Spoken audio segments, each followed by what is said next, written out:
Now, as South Africa observes Women's Month, leading women from across the continent say that both men and women are guilty of reinforcing and protecting patriarchy in African society.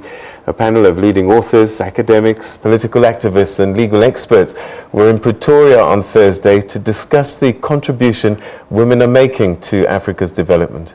Among the panelists, South Africa's former public protector, advocate Thuli Madonsela. A dialogue between women and Africa's leading social, political and academic thought leaders. Their objective?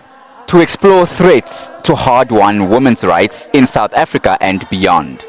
The Women's Month dialogue to reinvigorate the role of African women leading change comes amid public outcry following the release on bail of South Africa's Deputy Education Minister, Mduduzi Manana.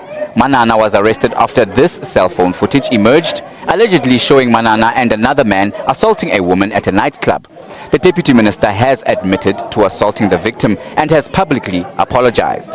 Former Public Protector Thuli Madonsela has taken a swipe at the initial reaction from authorities to the assault.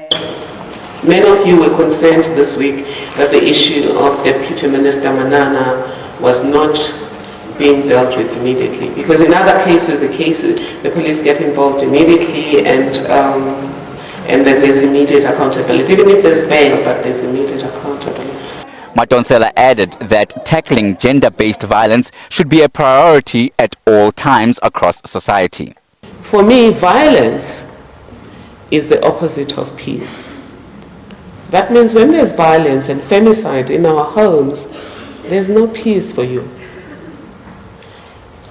When there's femicide and violence in society, there's no peace for you. You can't go to work as you please. You can't sleep at home as you please. And you can't engage in politics as you please. I've been threatened, Makosi Koza has been threatened, many other women have been threatened. That means the absence of peace. Other speakers also warned against entrenched and inhumane patriarchal practices.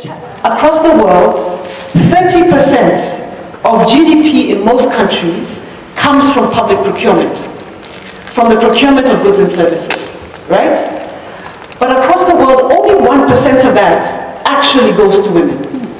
Only 1%. So in principle, we're supposed to be participating equally in the economy, but in practice, 1% of us can access the economy. Race relations and the growing economic divisions along racial lines are also a major hindrance for African women. And I think when we understand that we are still sick from the racism of our past, I think it might fall to women to be the key, the lock, the door and beyond. What do I mean when I speak about the key? I think that women understand the inequality, the pain, the shame of the past and are willing to talk about it. I hope they do. I would challenge us to act on that.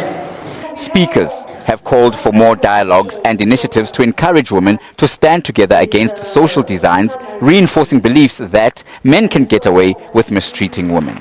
Dumalo Mohlaudi, SABC News, Pretoria.